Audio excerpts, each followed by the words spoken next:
নমস্কার বন্ধুরা, আজকে আমরা 31শে মে 2025-এর কারেন্ট অ্যাফেয়ার্স নিয়ে আলোচনা করব। তো চলো শুরু করা যাক। প্রথম কারেন্ট অ্যাফেয়ার্সটা দেখে নাও।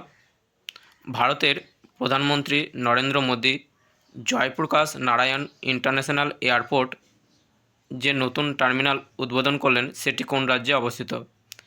এর সঠিক উত্তর কী হবে? বিহার। সেই সম্পর্কিত কিছু গুরুত্বপূর্ণ তথ্য জেনে নিই।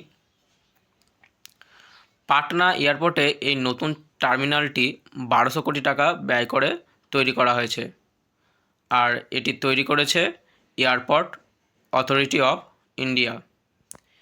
এএআই হলো একটি ভারতীয় সংস্থা যেটি 1 এপ্রিল 1995 সালে প্রতিষ্ঠা করা হয়। এটি ভারতের বিভিন্ন এয়ারপোর্ট তদারক পরিকাঠামো উন্নয়নের কাজ করে। এর সদর দপ্তর নতুন দিল্লিতে অবস্থিত।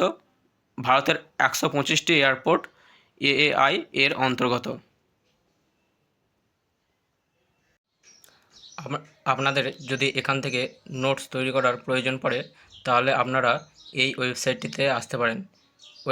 ওয়েবসাইটটির লিঙ্ক হলো column247.blogspot.com, বা আমি এই ওয়েবসাইটটির লিঙ্ক ভিডিওর কমেন্ট বক্সেও দিয়ে দেবো। সেখান থেকেও আপনারা এই ওয়েবসাইটটিতে এসে এই যে কারেন্ট অ্যাফেয়ার্স সেগুলোর নোটস নিতে পারেন। ঠিক আছে, তো চলো শুরু করা যাক। 2 নম্বর কারেন্ট অ্যাফেয়ার্স। সম্প্রতি কানাডা ইন্ডিয়া ফাউন্ডেশন কাকে global Indian of the year সম্মানে ভূষিত করল? এর সঠিক উত্তর কী হবে? সদ্গুরু। তো চলো সদ্গুরু সম্পর্কে কিছু গুরুত্বপূর্ণ তথ্য জেনে নিই। সদ্গুরু হলেন ঈশা ফাউন্ডেশনের প্রতিষ্ঠাতা। 1992 সালে তামিলনাড়ুর কোয়েম্বাটুরে ঈশা ফাউন্ডেশন প্রতিষ্ঠাতা হয়। কানাডার টরন্টোতে আয়োজিত একটি অনুষ্ঠানে তাকে এই পদক দেওয়া হলো। মানব চেতনা ও পরিবেশ সংরক্ষণ সচেতনতার জন্য তাকে এই পদক দেওয়া হলো। এই পদকটির আর্থিক মূল্য 50,000 কানাডিয়ান ডলার।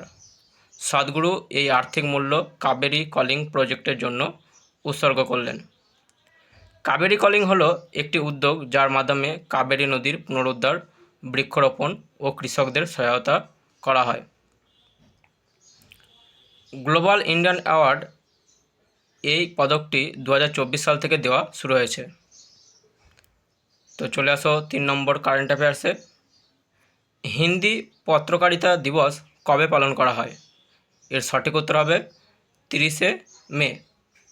তো চলো এ সম্পর্কে কিছু গুরুত্বপূর্ণ তথ্য জেনে নিই। 30শে মে 1826 সালে উদন্ত মার্তণ্ড প্রকাশনার মাধ্যমে হিন্দি পত্রকারিতা শুরু হয়েছিল। এই পত্রিকাটি খড়ি ও ব্রজ ভাষার সংমিশ্রণে প্রকাশ করা হতো। এই পত্রিকার সম্পাদক ও প্রকাশক হলেন পণ্ডিত যুগল কিশোর শুক্লা।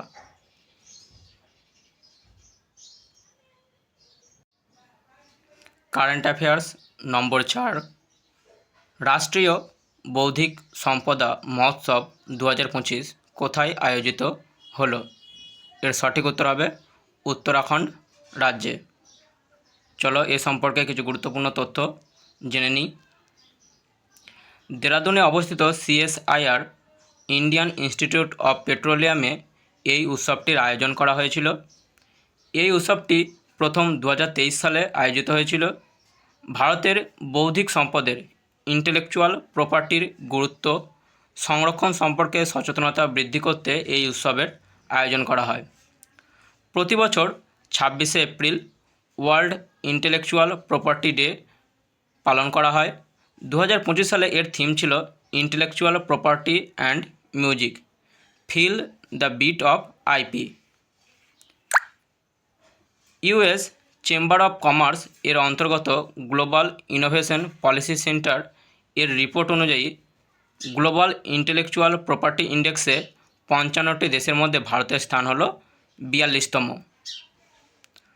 চলো এবার কারেন্ট অ্যাফেয়ার্স নম্বর 5। কোন ভারতীয় ক্রিকেটার সানগ্লাসেস কোম্পানি ওকলে এর ব্র্যান্ড অ্যাম্বাসেডর হলেন? এর সঠিক উত্তর হবে ক্রিকেটার শুভমন গিল। চলো এ সম্পর্কে কিছু গুরুত্বপূর্ণ তথ্য জেনে নিই। ওকলে একটি বিখ্যাত সানগ্লাসেস কোম্পানি। এই কোম্পানির স্লোগান হলো আর্টিফ্যাক্টস ফ্রম দ্য ফিউচার। এই কোম্পানির অন্যান্য খেলোয়াড় ব্র্যান্ড এবং অ্যাম্বাসেডর হলো কিলিয়ান এমবাপে, ডেমিয়ান লিলার্ড এবং প্যাট্রিক মাহোমস 2। চলো এবার কারেন্ট অ্যাফেয়ার্স নম্বর 6। বিকশিত কৃষি সংকল্প অভিযান 2025 কোথায় শুরু করা হলো? এর সঠিক উত্তর হবে পুরী। চলো এ সম্পর্কে কিছু গুরুত্বপূর্ণ তথ্য জেনে নিই। 29শে মে প্রধানমন্ত্রী নরেন্দ্র মোদী এই অভিযানের সূচনা করলেন। এই অভিযানটি 12 থেকে 15 দিন পর্যন্ত চলবে। এই অভিযানে 2000 বিশেষজ্ঞের একটি দল 700টিরও বেশি জেলায় কৃষকদের কাছে পৌঁছাবেন। এই দলে বৈজ্ঞানিক, কৃষি বিশেষজ্ঞ, অফিসার ও প্রগতিশীল কৃষকেরা অংশগ্রহণ করবেন। এই অভিযানের উদ্দেশ্য হল খরিফ ঋতুর আগে কৃষকদের আধুনিক কৌশল প্রযুক্তি সম্পর্কে সচেতন করা। কারেন্ট অ্যাফেয়ার্স নম্বর 7। খেলোয়াড় মহেন্দ্র গুর্জার কোন খেলার সাথে সম্পর্কিত? এর সঠিক উত্তর হবে জ্যাভেলিন থ্রো। চলো এ সম্পর্কে কিছু গুরুত্বপূর্ণ তথ্য জেনে নিই। ইনি সুইজারল্যান্ডে অনুষ্ঠিত প্যারা অ্যাথলেটিক্স গ্র্যান্ড প্রিক্স প্রতিযোগিতায় জ্যাভেলিন F42 ক্যাটাগরিতে 61.17 মিটার জ্যাভেলিন থ্রো করে বিশ্ব রেকর্ড করেন। ইনি ব্রাজিলের রবার্টো ফ্লোরিয়েনি এডিনসন দ্বারা 59.19 মিটার জ্যাভেলিন থ্রোয়ের রেকর্ড ভেঙে দিলেন। F42 ক্যাটাগরির অন্তর্গত হলো সেই সমস্ত খেলোয়াড় যাদের একটি পা স্বাভাবিকের থেকে কম কাজ করে। একই প্রতিযোগিতায় প্যারা অলিম্পিকে gold medallist Sumit Antil 72.35 metre javelin throw করে F64 ক্যাটাগরিতে স্বর্ণপদক জয় করেন। চলো এবার কারেন্ট অ্যাফেয়ার্স নম্বর 8। ডিআরডিও কোন শহরে কোয়ান্টাম টেকনোলজি রিসার্চ সেন্টার উদ্ঘাটন করলেন? এর সঠিক উত্তর হবে নতুন দিল্লি। চলো এ সম্পর্কে কিছু গুরুত্বপূর্ণ তথ্য জেনে নিই। এর উদ্দেশ্য হলো প্রতিরক্ষা তথা অন্যান্য ক্ষেত্রে কোয়ান্টাম টেকনোলজি ব্যবহার করে উন্নত সমাধান প্রক্রিয়া গঠন করা। এই প্রযুক্তি ব্যবহার করে ভবিষ্যতে গতিশীল কম্পিউটার, অত্যন্ত নিরাপদ যোগাযোগ ব্যবস্থা ও সঠিক সেন্সিং ব্যবস্থা গড়ে তোলা হবে। কারেন্ট অ্যাফেয়ার্স নম্বর 9। শহরাঞ্চলের বিকাশের জন্য কোন রাজ্য অঙ্কুর যোজনা চালু করলো? এর সঠিক উত্তর হবে ওড়িশা। চলো এ সম্পর্কে কিছু গুরুত্বপূর্ণ তথ্য জেনে নিই। অঙ্কুর এর সম্পূর্ণ নাম হলো Atal network for knowledge urbanisation and reforms. এই উদ্যোগটি ওড়িশার initiative housing and urban development বিভাগ দ্বারা চালনা করা হয়। এই অভিযানের প্রথম লক্ষ্য হল স্মার্ট, সাস্টেনেবল এবং সিটিজেন সেন্ট্রিক শহর গড়ে তোলা। কারেন্ট অ্যাফেয়ার্স নম্বর 10। 30শে মে 2025-এ গোয়া রাজ্য তাদের কততম স্থাপনা দিবস পালন করলো? এর সঠিক উত্তর হবে 39তম।